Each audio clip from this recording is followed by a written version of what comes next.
So welcome to Ewe Sew You, my name's Zoe and this is my channel all about the crafty bits and pieces I get up to. I knit, I sew, I spin on a spindle, I dabble in weaving from time to time, and anything else that takes my crafty fancy. But today we're taking a look at the things I've been working on in March, so grab a brew, put your feet up and let's get started.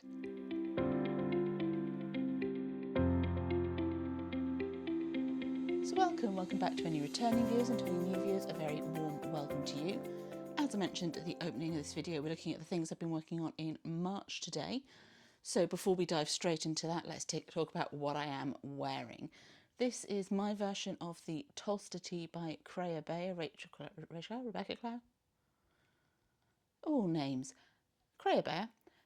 So the Tolster tee is a raglan top-down, fairly straightforward pattern that encourages you to customise. The pattern comes with the numbers for 2 different yarn weights. I was working from the fingering weight pattern, the sock weight pattern, with Holst Coast, which is a wool cotton blend, so great for the spring summer. However, it is much thinner than your typical sock weight yarn, 4-ply fingering weight, whatever it's called in your region. And as a result, I was way off gauge. So I did have to fudge the numbers somewhat. I have striped mine because I was using yarn left over from a shawl, and I've used a little slip stitch to merge those stripes together a little bit. It does get an awful lot of wear to the point where this morning I have noticed that the thread on the cast off edge has snapped, or the yarn on the cast off edge rather has snapped a little bit, so I've attached a stitch marker so I can go and fix that later. So yeah, it gets a lot of wear. I finished it last summer, and it has been worn all year round. It's good for layering, good for under dungarees, good for under cardigans and jumpers. It's not too tight to fit with the numbers that I've worked. So overall, I'm really happy with it. So that being said, let's move on to finished objects, and we have a few. It turns out that despite the fact that as observant members of the group will notice, we have been doing some decorating and sorting the house out a bit, so living in mild chaos. It turns out that causes quite a bit of a dent in your crafting time. But despite that, I have finished a few things. So we'll talk about my crafty stuff. Then I might take a pause and go and grab something else to show you that I wouldn't normally show you. And we'll wrap up by talking about some plans for moving forwards. So, finished objects, because I actually only have finished objects this month. Everything I've worked on in March, I've actually finished. That's not to say I don't have works in progress lying around. I absolutely do, and quite a lot of them. But the ones that I've actually been actively working on this month are now finished, which is good. So we'll start with a look at one of my longer term whips, which is in 3 parts. A couple of weeks ago I did a video demonstrating finishing up 2 of these. I have since finished the 3rd and realised that I did a really terrible job at evenly splitting the wadding. But these are my cross-stitch spring decorations. They are padded cross-stitch decorations with lovely spring flowers and tassels on and braided cords. They will be going up on my white little tree when we finish sorting the living room out, assuming that it's still spring at that point. But at the moment, mild chaos reigns and there's nowhere to put the tree at the moment. We're just waiting on another delivery so that we can get the rest of the stuff that is sat in boxes around the place out. So yeah, we're living in chaos. Mild chaos, but chaos nonetheless. So that's my first finished object for March, and that is one of my longer term whips. So that's been on the go for 6 months or longer. So really glad to have that finished and out of the way. As I say, it'll go up as a spring decoration shortly once the space is clear. And then I get stored away with my seasonal decorations. I have a Halloween autumn set of decorations, as well as obviously my Christmas ones. So I need to do some more sort of generic winter ones, and I need to do some summer ones over the course of however long it takes me. But yeah, that is one of my longer term whips out of the way, so that is good. The next project I'm going to show you is a new cast on. In fact, it was cast on in March and finished in March. And this is part of a year-long knit-along that I'm taking part in on Ravelry, and you can just see I'm starting to peek up through the bottom of the screen. We have Norbert. Norbert is my March gnome for imagined landscapes Year of Gnomes. So Sarah Shearer, Imagined Landscape, she who designs all the knit gnomes. He's gorgeous. This is from the Choose Your Gnome Adventure pattern.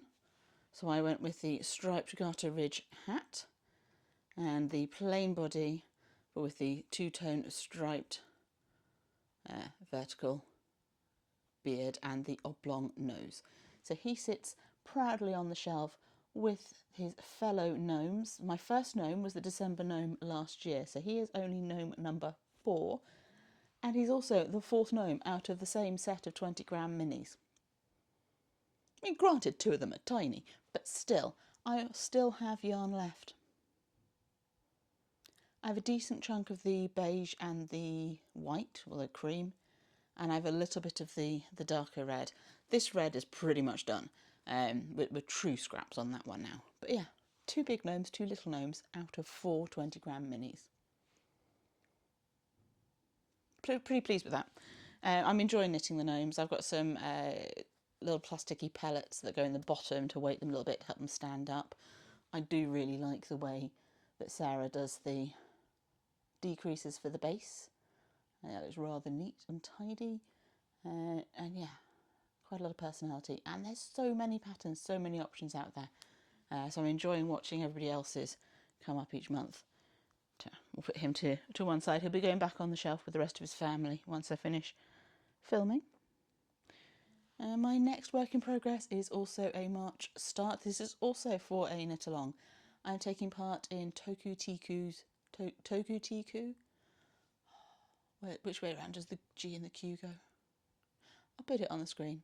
So I'm taking part in Ina's, who is the designer, in her Sideways Along. So any of her designs that are knit sideways, there is still time to join in. The knit along are taking part largely on Discord, but if you look at Ina's Instagram, I'm sure you'll find the instructions for how to join. She's designed quite a lot of patterns that are sideways knits. I knit the Barraquette last year, which was also one of her patterns and one of her knit alongs. So it was knit cuff to cuff, and that was a lot of fun, gets a lot of wear. Still haven't blocked it, but hey. This year for the Sideways Along, I'm planning 2 projects, and the first one is this one, the rather gorgeously bright and summery tanny tank top, which I cast off this morning just before filming. I'd intended to cast it off yesterday, but I got halfway through the penultimate round and I was like, no, I've got to go to bed. So yeah, so cast off this morning just before I started filming, because obviously the ends haven't been trimmed. They are woven in, but they haven't been trimmed. I'll do that after I've blocked, because I am going to block this project. This is a cropped vest style top, the tanny tank top, knit sideways in 100% cotton. I knitted hers in, I think it was a cotton linen blend. So hers drapes a little bit differently to this one, and this one will grow a little bit differently. Cotton being cotton, I am anticipating growth in length with it being knit sideways. And I can get away with a little bit of extra length. At the moment, when I try it on, it stops right at the top of my waistband, which is pretty much where it's designed to stop, so that's good. But I can get away with a little bit of extra length. I don't mind if it grows a little bit lengthwise in blocking. I'm tempted to, rather than pinning it out, hang it up to dry so that it does gain the length, but I'll probably just end up laying it flat. That's what I normally do. The only adjustment I have made to this, Ina did mention in one of our Zooms, because with the knit along you get Zoom meetings, that because it's 100% cotton, it might mess the gauge up a bit, so that I might find I needed to take a significant number of stripes out of the pattern. Which, if I'd have hit gauge, I probably would have done. I probably would have been taking stripes out under the arm if I'd have hit gauge. But I am way off gauge. I am significantly tighter than the gauge in the pattern. So I didn't worry too much about that. But I did remove 3 stripes from the centre back, simply because the pattern is quite a loose fit, which is fine. But I would prefer not to have quite so loose across the back, and as I don't have any sticky outy bits at the back, I wanted a little bit of a closer fit at that point. So I took 3 stripes out of the centre back and just went with that. Kept the pickup for the neckline and the waist to the pick-up rate that was in the pattern. So that's 1 stitch per garter ridge, basically. So yeah, this is knit in Scapius. Nanya, if you're watching, am I getting close yet with that pronunciation? Scapius. I think it was Sunkissed. Scapius Sunkissed, 100% cotton in sand dune, peach ice, and beach hut orange. So the bright one is the beach hut orange. And yeah, it's the oranges are brighter than I normally wear. I used to have a t-shirt in very similar orange to the beach hut orange, actually, that I bought from New Look when I was at university, and that got a lot of wear. But generally I don't gravitate towards brighter colours. So by pairing the bright orange with the peachier orange and the sand dune, sort of toned it down a little bit, but will give me a nice bright summer top.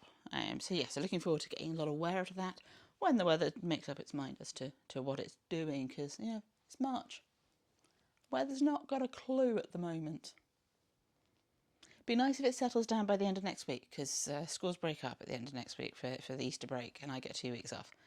So I would quite like the weather to be a little bit more settled for that, so I can enjoy my break.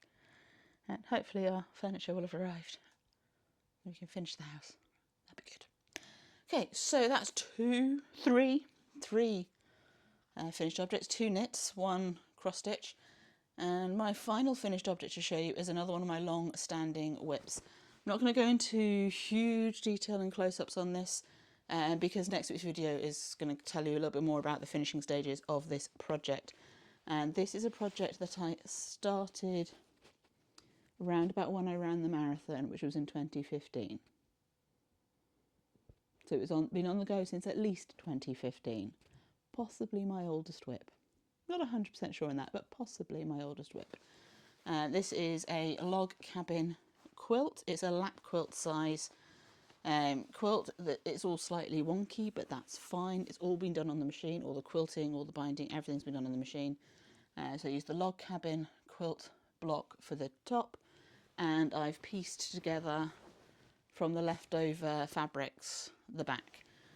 So I cannot remember where I got the fabric from. Could have been Abercarn, could have been Minerva. I might have picked them up in a shop. I honestly cannot remember. The main fat quarters were Edgar Allan Poe themed. So if I get to one of the bigger bits on the back, we've got ravens, we've got skulls, quite gothic and stuff. We've got lots of flies over it as well.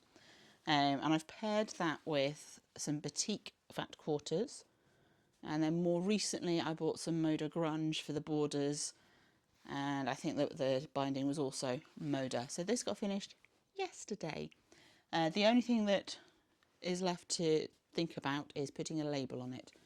I labelled I did a little mini quilt years ago. Goodness me, words today. So I did a little mini quilt years ago by hand, and that one I have labelled with the month and the year that I finished it, as well as my name. So I think that's probably a good habit to be in for quilts. So I just need to pick out a label, and I'll hand stitch that on at some point. But I mean, there's no rush. It's usable at this point. It's going to sit on the back of my armchair and look lovely when we've finished the living room, which is 95% there. And so we're just waiting on delivery of furniture. And then we can put together the remaining flat pack, because there's no space for it at the moment. So that's all my finished objects. And like I say, there's no works in progress that have been actively worked on this month that were not finished. You know, that's not a bad thing, you know, knowing that everything that you've worked on in a specific period of time has been finished. But there are some things that I have been doing that are not technically crafts. So let me just go and grab those. They're just over there.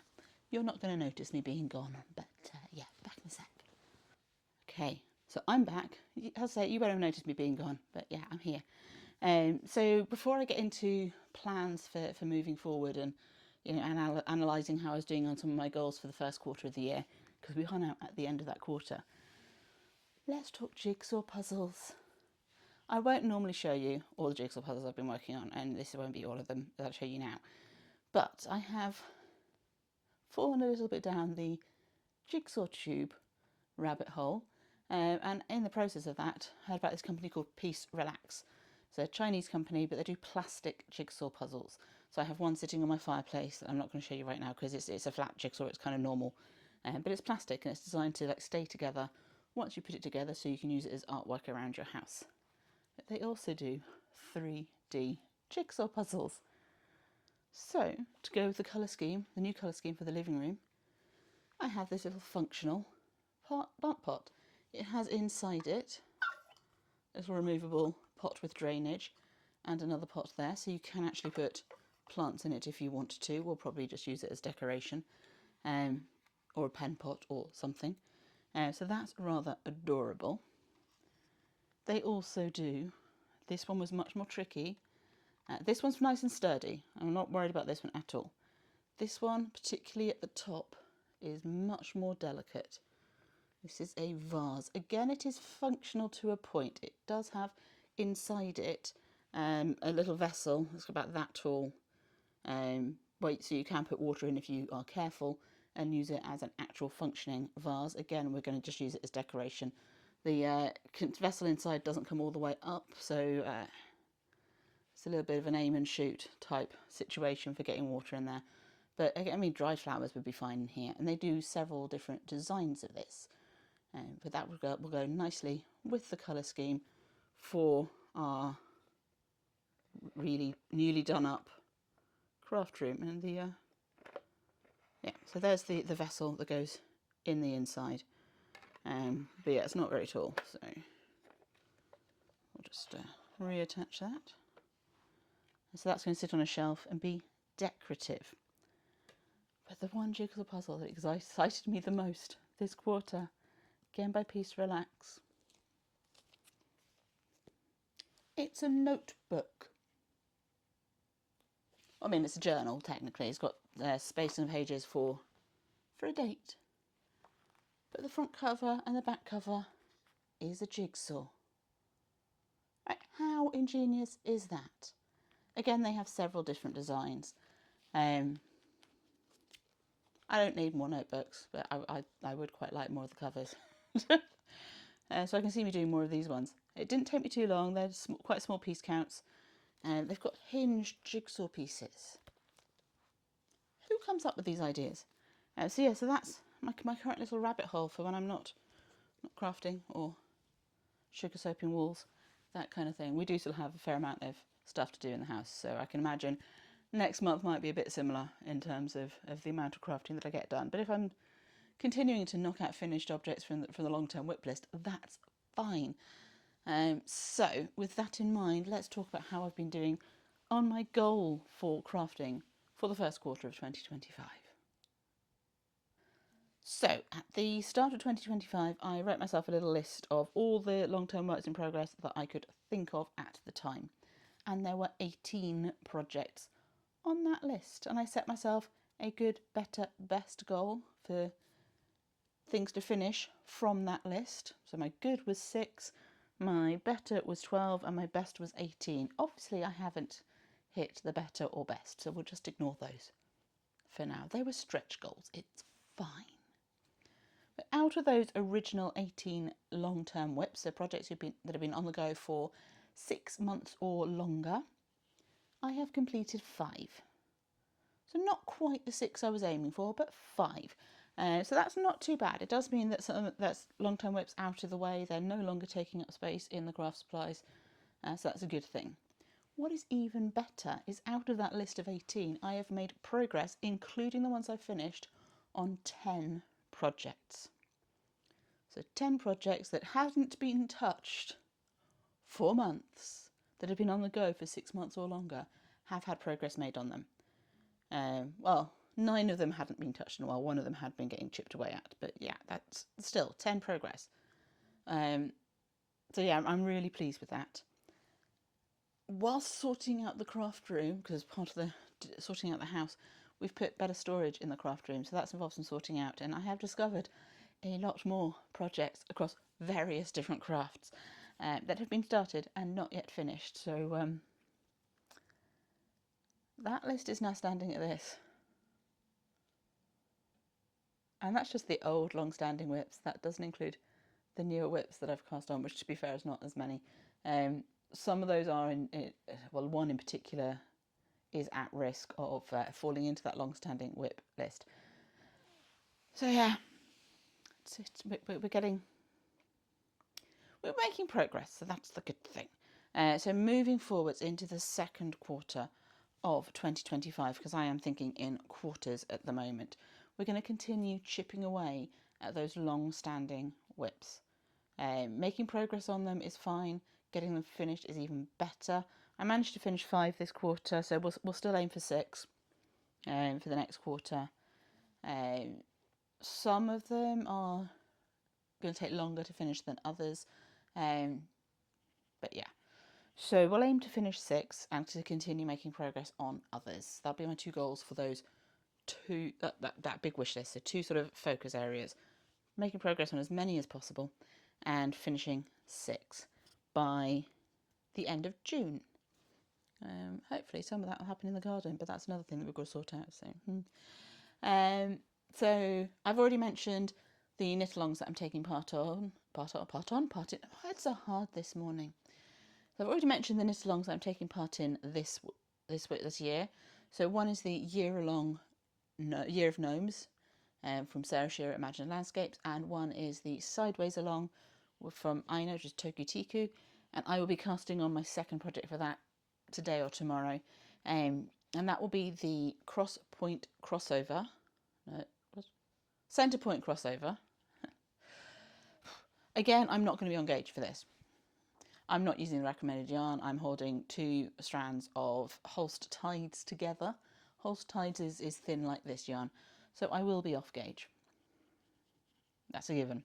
But I have swatched, so I have a fabric that I'm happy with, that I think will grow in blocking as well in the areas that it needs to grow to hit the size.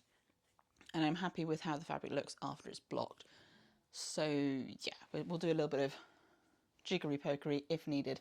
There shouldn't be too much jiggery pokery needed to make the pattern fit, because there's a reasonable amount of positive ease in the pattern, and I don't necessarily need all of the positive ease. So yeah, looking forward to having that to sling on over spring and summer evenings and to wear into the autumn. Should be a nice versatile project. I'm hoping that I have done my calculations correctly and that I have enough yarn to do the version with the long sleeves and the hood, but we shall see.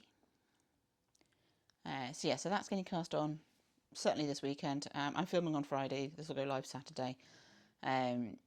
So yeah, by the time you see this, I will hopefully have cast that project on. The other project that's going to get cast on next week is in this brand new to me little gnome pouch.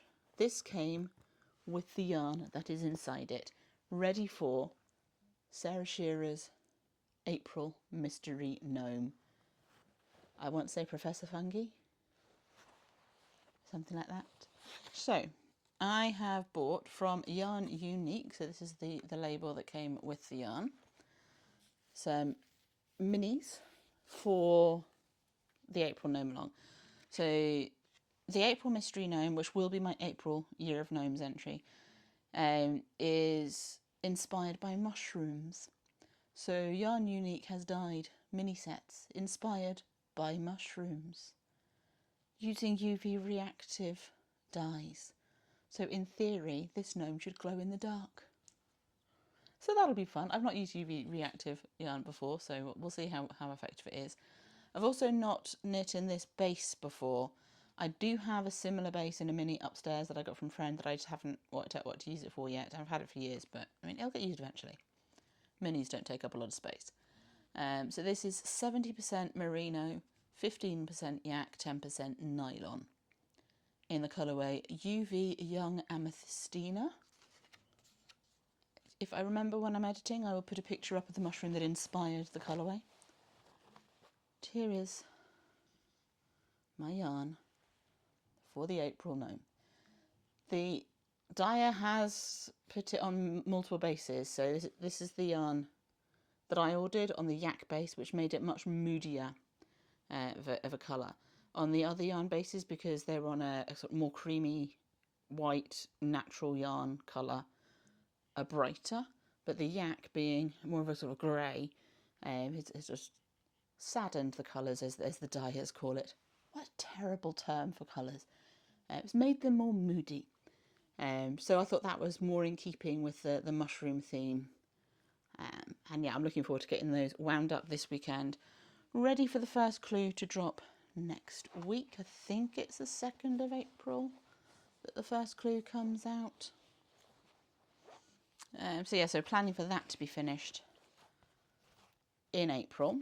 I also need to get on with my Lopi sweater with that honeymoon yarn that you guys are waiting to see me steek and put a zip in, and various other projects that have been sitting around for a while. I need to block the Wellsbury so that I can work out what I'm doing to fix the fit on that, because it's just sitting in timeout at the moment, which is why it's at risk of joining the long-term WIP list.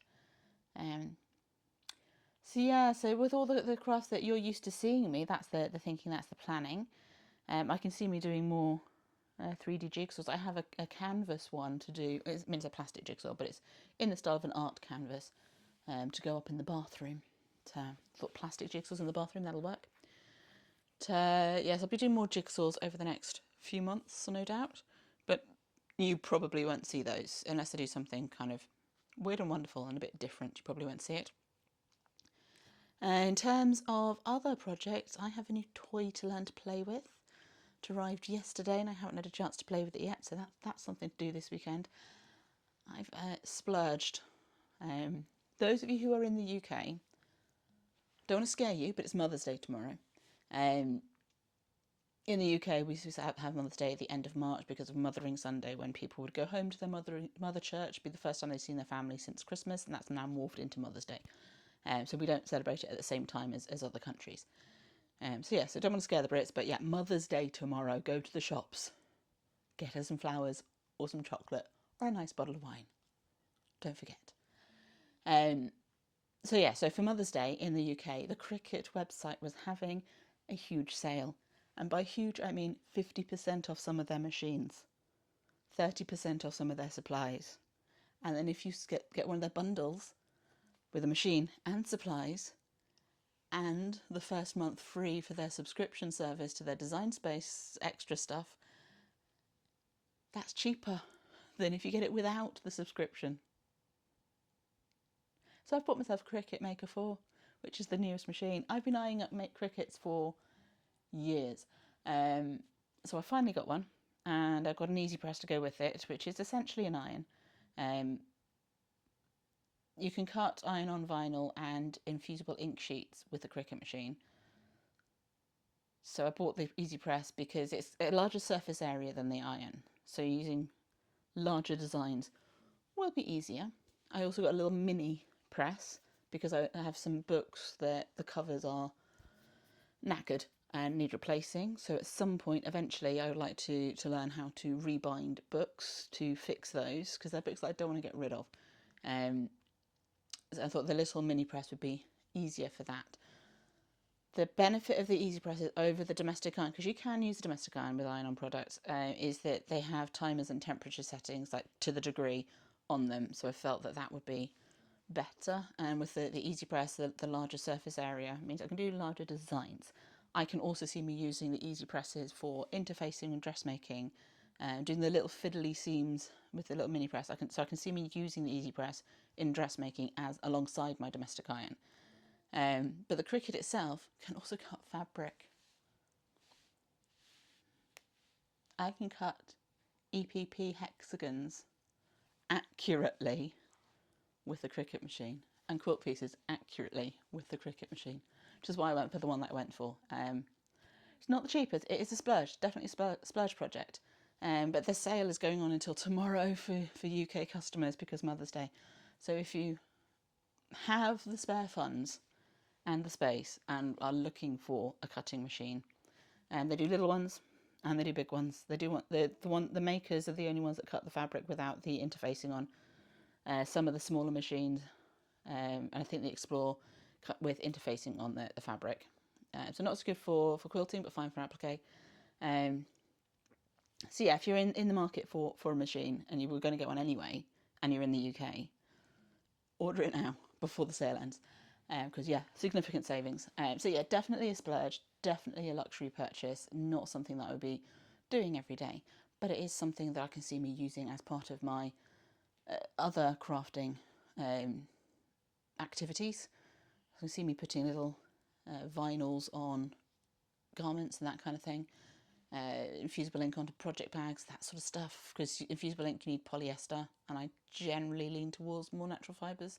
There are ways of making it work on cotton, I believe, but I think it involves vinyl.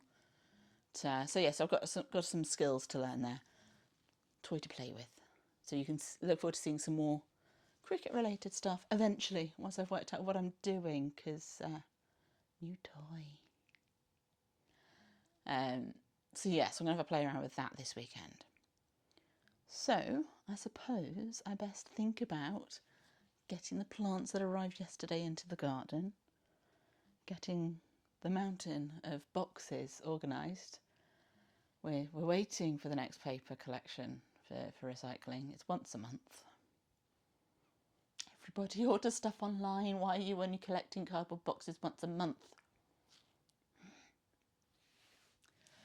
It's our main frustration with where we live at the minute is that our recycling is split into two separate collections. So we have our general waste one week, and then we have one of our recycling bins the next, then general waste, then one of our recycling bins. Which means we only get our recycling picked up once a month. It just builds up when you're doing the sort of stuff that we're doing at the moment, because it does involve a lot of deliveries. So I'm going to go and calm the chaos slightly. Put some plants into a pot so they can grow on a bit before they go into the beds. And then go and play with my cricket. And castle and sweater. Let me know down below what you're planning on doing this weekend. You having a nice chilled weekend? You've got lots of plans, got stuff to get on with. Have you remembered it's Mother's Day in the UK? Are you now panicking and heading to the shops? I was good. I remembered I ordered stuff last week. To be fair, I remembered because of the Cricket Mother's Day sale, but don't tell my mum that. It's been a busy month. Okay, so thank you so much for spending some time with me today. I look forward to seeing you in my next video, but until then, there is this one here that may be of interest to you, and I will see you soon. Till next time, happy crafting and bye-bye for now.